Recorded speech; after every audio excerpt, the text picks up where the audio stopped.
Malam itu, hujan turun deras di luar jendela kamar Dira, menciptakan irama samar yang menyatu dengan suara kipas laptopnya yang mulai panas.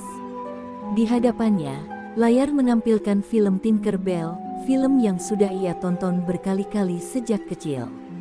Namun, kali ini berbeda, ia menontonnya bukan hanya sebagai hiburan, melainkan sebagai bahan penelitian tugas akhirnya di jurusan perfilman. Ia ingin membedah aspek teknis animasinya, mencari keunikan di balik pembuatannya. Namun, sesuatu yang janggal mulai terasa sejak menit ke-37. Dira memiringkan kepalanya, matanya menyipit saat ia melihat sesuatu yang tidak seharusnya ada di sana.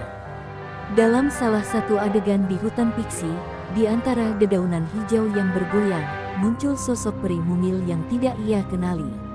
Peri itu memiliki sayap yang lebih panjang dari Tinker Bell dan gaun ungu kebiruan yang terlihat lusuh. Namun yang membuat bulu kuduk Dira meremang bukanlah sosoknya, melainkan ekspresinya. Peri itu tidak tersenyum seperti karakter lainnya, ia terlihat sedih, bahkan nyaris putus asa. Seolah-olah ia bukan bagian dari film itu. Dira menekan tombol pause, jantungnya berdegup lebih cepat. Ia mengusap matanya, memastikan bahwa ia tidak salah lihat. Dengan cepat, ia membuka Google dan mencari daftar karakter dalam film tersebut. Tidak ada satupun yang cocok dengan peri yang baru saja ia lihat. Rasa penasaran menyelimuti pikirannya. Apakah ini bagian dari adegan yang dihapus? Namun, mengapa bisa muncul dalam DVD yang ia beli dari toko barang bekas? Ia kembali menekan tombol play. Adegan itu berlanjut seperti biasa, tetapi sesuatu yang lebih aneh terjadi. Di layar, peri misterius itu tiba-tiba menoleh, langsung ke arah kamera. Tidak ada dialog, tidak ada musik latar yang menemani momen itu. Hanya keheningan yang menekan, diiringi suara gemuruh petir dari luar kamar Dira. Detik berikutnya, layar tiba-tiba menjadi hitam selama beberapa saat sebelum kembali ke adegan biasa, seolah-olah kejadian tadi tidak pernah ada. Dira terdiam, merasakan sensasi dingin menjalari tengkuknya. Ini bukan glitch biasa. Ia mundur beberapa detik, memutar ulang adegan itu. Tapi anehnya, peri itu sudah tidak ada. Adegan yang tadi begitu nyata, kini lenyap begitu saja. Ia mengulangnya lagi, memastikan setiap frame, namun hasilnya tetap sama. Jantungnya berdebar kencang. Bagaimana mungkin sesuatu yang baru saja ia lihat tiba-tiba menghilang? Tangannya mulai gemetar saat ia menyentuh kotak DVD di samping laptopnya. Sampulnya tampak normal, tidak ada tanda-tanda keanehan. Namun, saat ia membaliknya untuk membaca deskripsi di bagian belakang, dadanya terasa sesak. Tidak ada sinopsis, tidak ada daftar produksi, hanya gambar buram yang samar-samar menyerupai wajah seseorang. Wajah yang tidak seharusnya ada di sana. Layar laptopnya tiba-tiba berkedip, menciptakan suara berdesis yang menusuk telinganya. Dira tersentak, nyaris menjatuhkan DVD dari tangannya. Layar kembali normal beberapa detik kemudian, tetapi kini ada sesuatu yang membuatnya membeku di tempat. Dalam kegelapan layar yang baru saja berkedip, ia bisa bersumpah melihat sepasang mata menatapnya. Mata yang sama seperti milik peri dalam adegan tadi. Dira menelan ludah, mencoba menenangkan pikirannya. Hanya halusinasi, bisiknya, meski suara hatinya sendiri tidak sepenuhnya yakin. Ia menarik napas dalam, menutup laptopnya, dan mencoba mengabaikan semuanya. Tapi jauh di dalam dirinya, ia tahu satu hal, malam ini, ia telah menemukan sesuatu yang seharusnya tidak pernah ia lihat. Sesuatu yang mungkin lebih besar dari sekadar film animasi anak-anak. Dira tidak bisa tidur malam itu. Setiap kali ia memejamkan mata, bayangan peri asing dalam film terus menghantuinya. Tatapan itu, tatapan yang seolah sadar bahwa dirinya sedang diawasi. Pukul 2 dini hari, ia menyerah. Dengan tangan gemetar, ia kembali membuka laptop dan mencari informasi tentang Tinker Bell. Ia membaca setiap artikel, menelusuri forum-forum penggemar, mencari tahu apakah ada yang pernah melihat adegan yang sama. Namun, tidak ada satupun yang menyebutkan peri misterius itu. Semakin ia mencari, semakin ia merasa ada sesuatu yang disembunyikan. Tiba-tiba, sebuah diskusi lama di forum film menarik perhatiannya. Judulnya, versi rahasia Tinker Bell yang tidak pernah dirilis. Jantung Dira berdegup lebih cepat saat ia membukanya.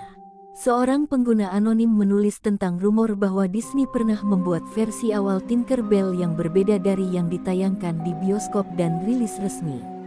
Konon, ada adegan yang dianggap terlalu aneh dan mengganggu, sehingga film tersebut ditarik sebelum perilisan massal.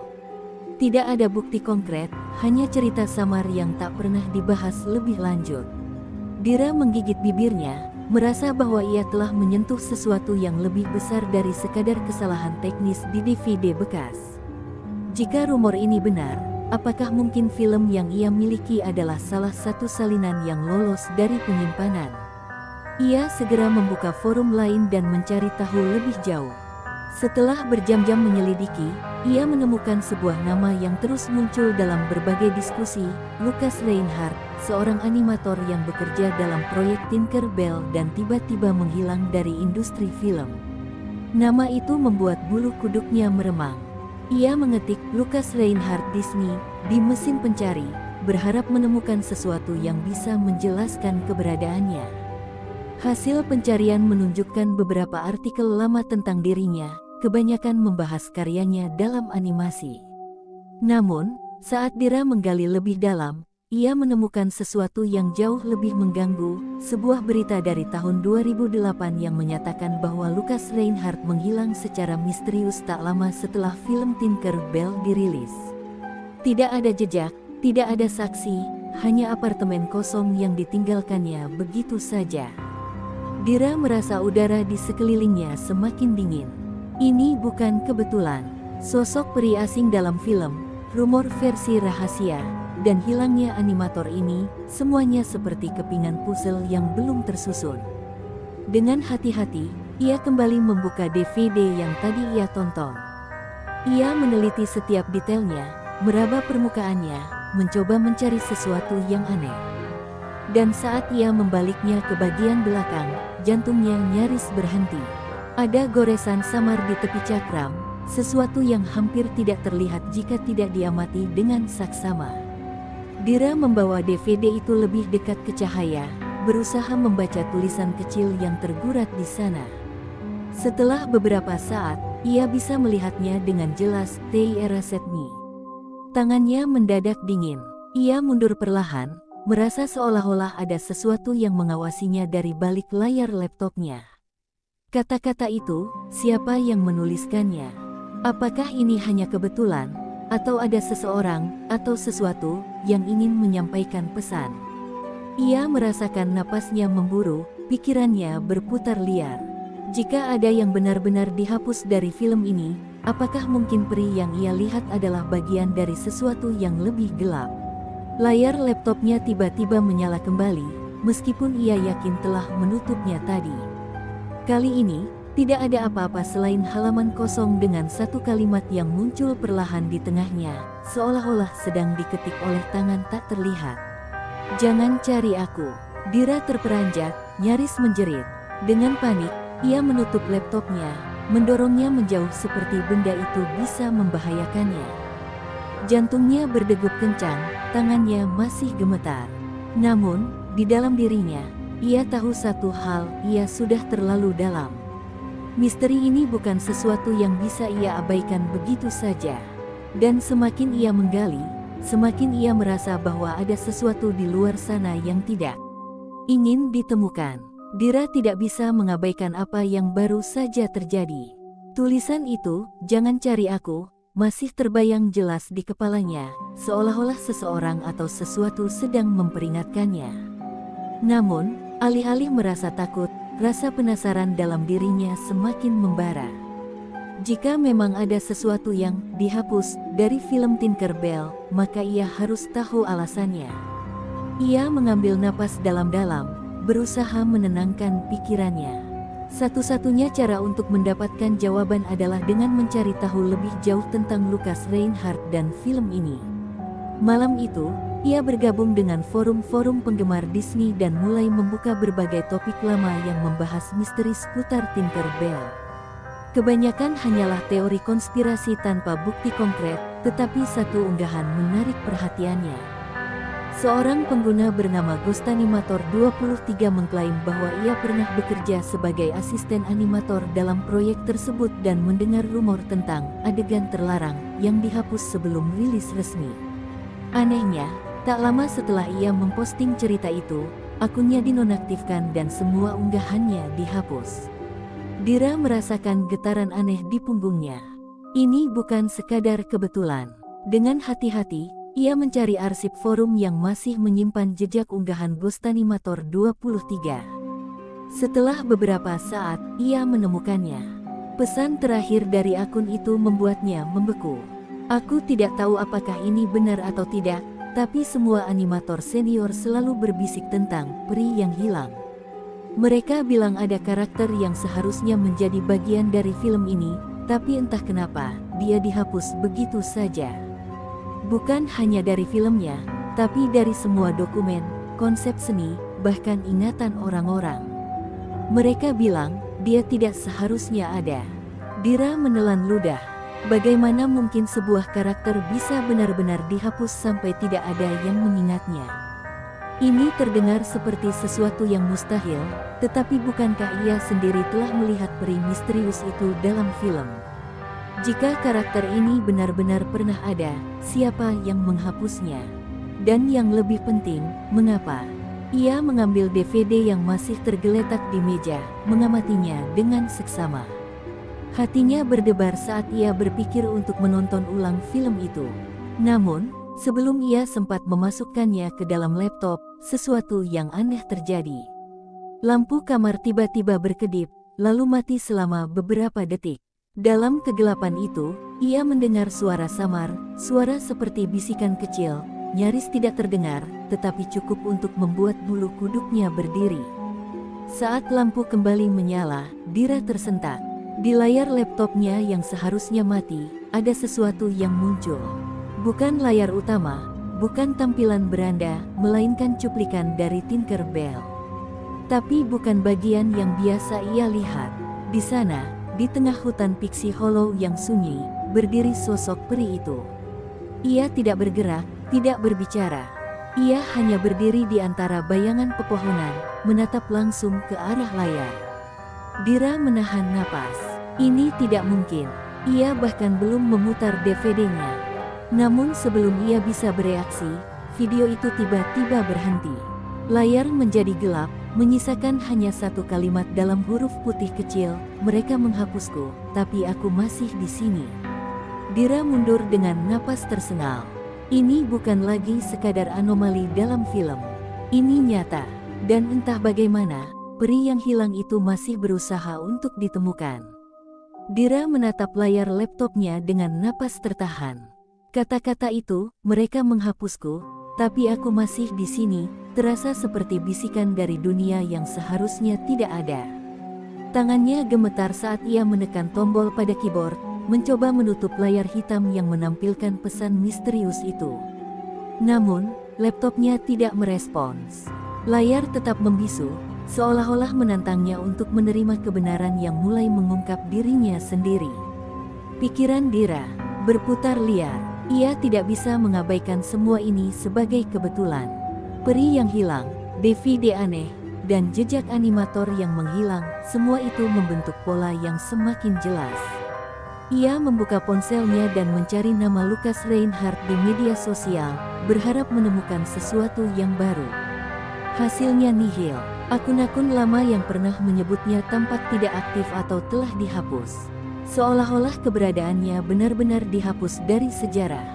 Namun, saat ia hendak menyerah, sebuah pesan masuk di emailnya. Tidak ada pengirim yang tercantum, hanya sebuah subjek yang membuat dadanya berdegup kencang, "Jangan percaya apa yang kau lihat." Dengan ragu, ia mengklik pesan itu. Isinya singkat, tetapi cukup untuk membuat bulu kuduknya meremang. "Jika kau sudah melihatnya, maka dia juga sudah melihatmu. Jangan cari dia, jangan cari aku. Tapi jika kau ingin kebenaran, temui aku di studio lama.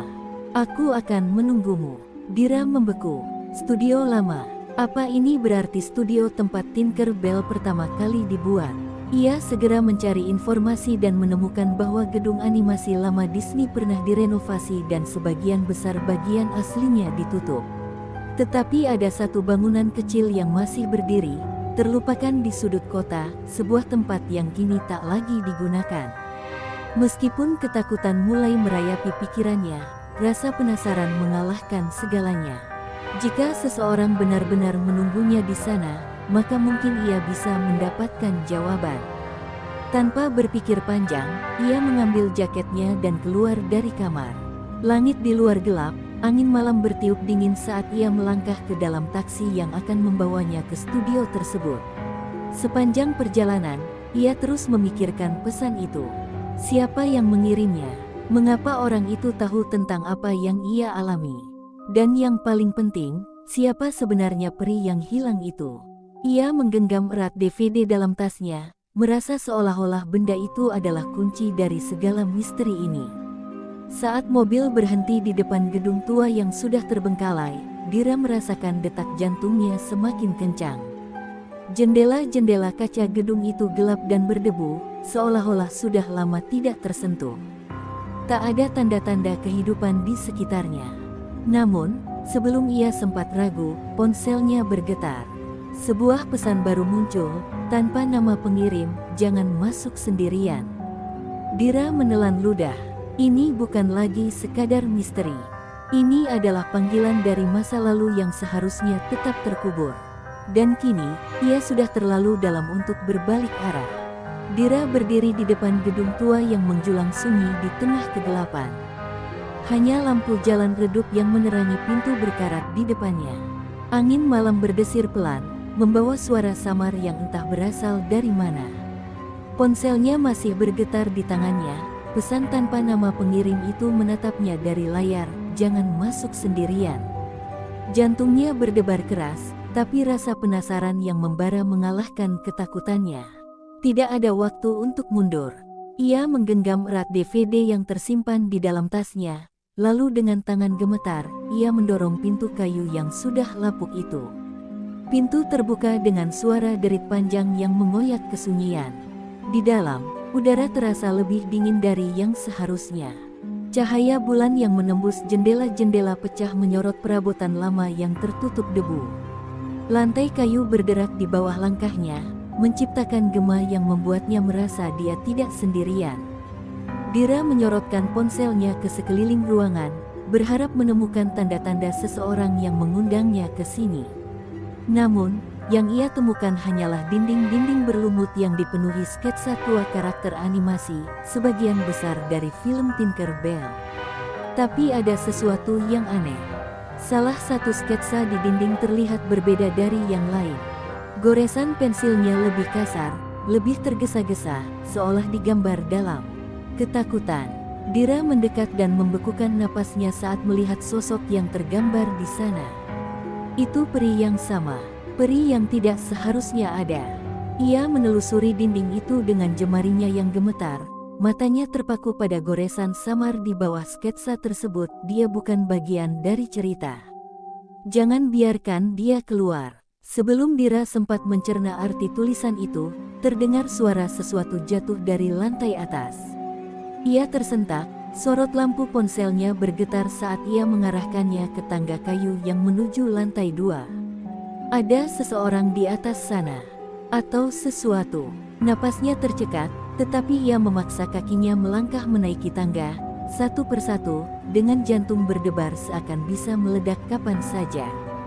Saat ia sampai di lantai 2, ia menemukan sebuah ruangan dengan pintu setengah terbuka. Dari celah pintu, ia melihat sekilas cahaya redup dari monitor tua yang masih menyala. Ada seseorang duduk di depan monitor itu, punggungnya membungkuk, tubuhnya kurus dan lusuh. Dira menelan ludah dan memberanikan diri untuk berbicara. "Anda Lucas Reinhardt," suaranya nyaris berbisik. Orang itu tidak segera menjawab. Hanya ada kesunyian yang semakin menekan. Lalu, perlahan, pria itu mengangkat kepalanya. memperlihatkan wajahnya yang pucat dan matanya yang penuh ketakutan. Bibirnya bergetar sebelum akhirnya berbisik dengan suara serak, "Kau seharusnya tidak datang ke sini." Dira menahan napas. Cahaya dari monitor tua yang berkedip-kedip memantulkan bayangan menyeramkan di wajah Lukas Reinhardt. Mata pria itu tampak cekung, seakan tidak pernah tidur selama bertahun-tahun. Tangannya yang kurus mencengkeram tepi meja kayu di depannya, sementara tubuhnya gemetar. Dira bisa merasakan ketakutan yang begitu nyata dalam diri pria itu, sebuah ketakutan yang tampaknya lebih tua dari dirinya sendiri. "Anda Lukas Reinhardt, bukan?" Suara Dira terdengar goyah, tapi ia berusaha tetap tenang. Lukas menoleh perlahan, matanya yang redup menatapnya tajam. Beberapa detik berlalu sebelum ia mengangguk kecil. "Kau seharusnya tidak datang ke sini," ulangnya dengan suara lirih, hampir seperti bisikan. Dira maju selangkah. "Saya melihatnya," ucapnya pelan. "Peri yang hilang. Dia ada di dalam film ini, bukan?" "Siapa dia sebenarnya?" Lukas terdiam lama. Tangannya bergerak lambat ke arah keyboard di depannya, lalu menekan beberapa tombol. Monitor tua itu mengeluarkan suara berderak, dan gambar yang buram mulai muncul di layar. Itu adalah cuplikan dari film Tinkerbell, tapi tidak seperti versi yang pernah Dira lihat sebelumnya. Dalam adegan itu, tampak sekelompok peri yang tertawa dan bercengkerama, sebelum tiba-tiba suasana berubah. Peri-peri itu berhenti tersenyum. Angin berembus lebih kencang, daun-daun berjatuhan. Dan di tengah bayangan pepohonan, berdiri sosok yang Dira kenali, peri misterius itu. "Dia tidak pernah seharusnya ada," kata Lukas dengan suara bergetar. "Kami tidak pernah membuatnya. Tidak ada catatan, tidak ada model karakter, tidak ada suara pengisi. Tapi suatu hari, dia muncul di dalam film, begitu saja." Dira menelan ludah. "Bagaimana mungkin?" tanyanya, nyaris berbisik. Lukas menarik napas dalam, seakan bersiap menceritakan sesuatu yang telah lama ingin ia lupakan. "Kami mengerjakan film ini bertahun-tahun. Setiap frame, setiap karakter, semua sudah diperiksa berkali-kali. Tidak ada kesalahan.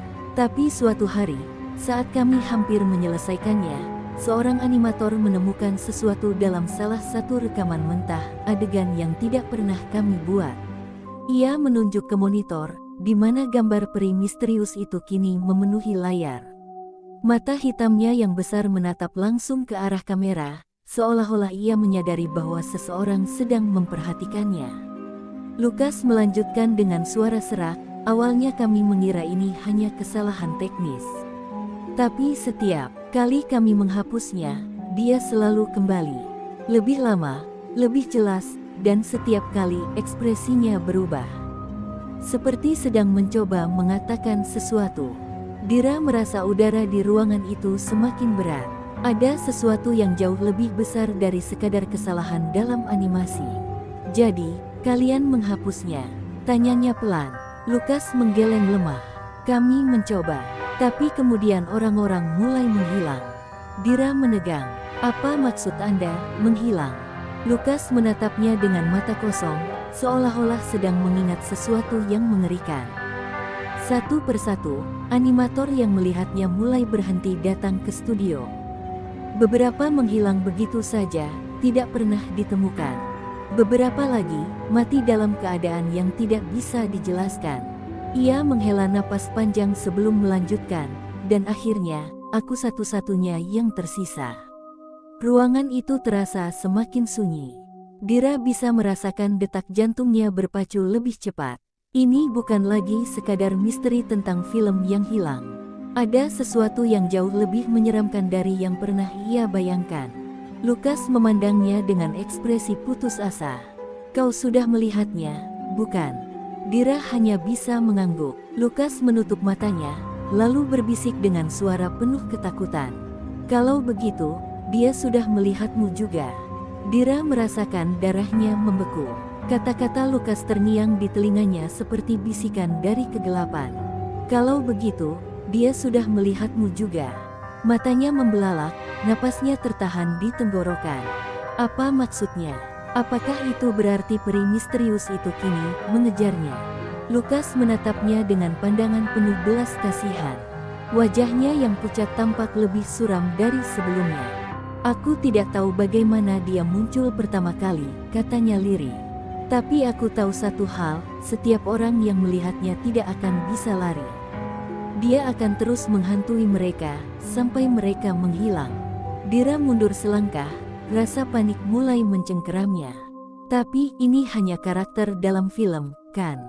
Itu tidak mungkin nyata. Ia mencoba meyakinkan dirinya sendiri, tetapi suaranya justru terdengar lemah. Lukas menggeleng perlahan. Kami juga berpikir begitu. Sampai kami menyadari bahwa dia tidak hanya muncul di film. Dia muncul di tempat lain, dalam mimpi, dalam pantulan, dalam layar yang seharusnya mati. Suaranya semakin bergetar. Dan ketika kau mulai melihatnya di dunia nyata, itu berarti sudah terlambat. Dira ingin menolak semua ini, ingin mengatakan bahwa ini hanya cerita kosong.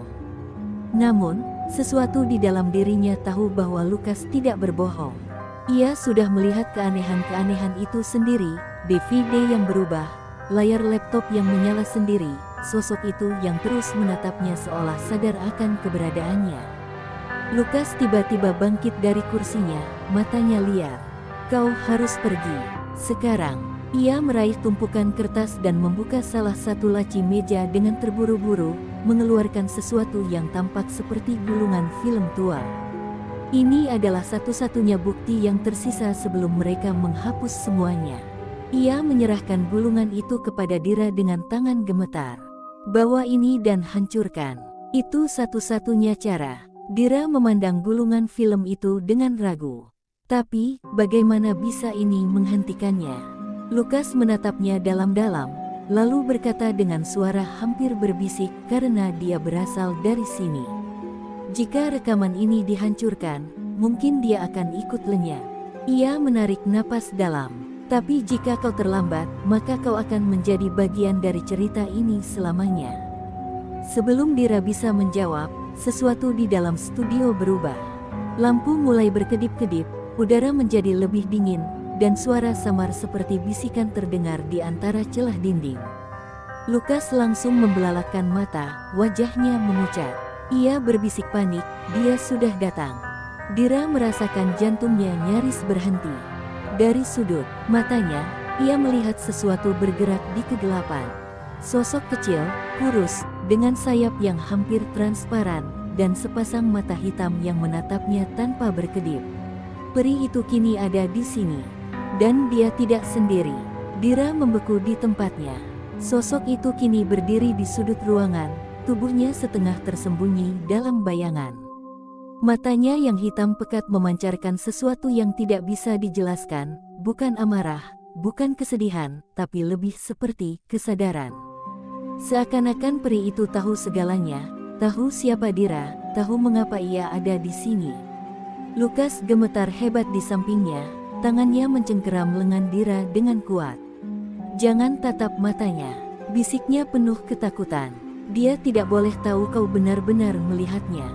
Terlambat, peri itu bergerak. Tidak ada suara langkah kaki, tidak ada desir sayap. Ia hanya berpindah. Dalam satu kedipan, jaraknya semakin dekat. Dira merasakan udara menjadi lebih berat. Tubuhnya seolah tertahan di tempat, jari-jarinya mencengkeram gulungan film tua yang diberikan Lukas. Di sekelilingnya, lampu berkedip liar, monitor tua mengeluarkan suara mendesis, dan di layar, peri itu juga ada di sana. Tatapan hitamnya kini memenuhi seluruh ruangan, seakan mengepung mereka dari segala arah. Lukas tiba-tiba menarik Dira dengan kasar, membawanya ke pintu. Kita harus keluar, sekarang. Dira tersentak, tapi dengan refleks mengikuti langkah Lukas yang berlari menuju tangga. Perasaan ngeri menjalar di tulang punggungnya saat ia mendengar sesuatu di belakang mereka, bukan suara langkah kaki, bukan suara sayap, tetapi suara bisikan. Suara yang menggema di dalam kepalanya. Mereka mencoba menghapusku, tapi aku tidak bisa dihapus. Tangga kayu tua berderak keras di bawah kaki mereka saat mereka turun dengan terburu-buru. Lukas terengah-engah, wajahnya basah oleh keringat dan ketakutan. Kita harus membakar gulungan film itu. Itu satu-satunya cara. Dira hampir tidak bisa berpikir jernih. Semua ini terlalu cepat, terlalu nyata. Tapi ia tahu satu hal, ia tidak bisa membiarkan dirinya terjebak di sini lebih lama. Ia menggenggam gulungan film itu lebih erat dan berlari menuju pintu keluar studio yang sudah lapuk. Namun, sebelum mereka sempat mencapainya, pintu itu tiba-tiba tertutup sendiri dengan bunyi gedebuk keras. Angin dingin bertiup di sekitar mereka, seolah-olah ruangan ini memiliki kehendaknya sendiri. Di balik mereka, di tengah kegelapan, suara bisikan itu semakin jelas. Kalian sudah melihatku. Sekarang, aku akan selalu ada. Dira menoleh dengan napas terputus-putus. Di sana, di kegelapan ruangan, peri itu berdiri lebih dekat dari sebelumnya. Dan kali ini, ia tersenyum. Sebuah senyum yang bukan milik peri dari dunia dongeng. Sebuah senyum dari sesuatu yang seharusnya tidak ada. Dira ingin berteriak, ingin lari, ingin menghancurkan gulungan film itu secepat mungkin. Tapi sebelum ia sempat melakukan apapun, lampu di studio itu padam sepenuhnya. Dan dalam kegelapan yang pekat, suara bisikan itu berubah menjadi tawa kecil yang menggema. Mereka tidak sendirian lagi.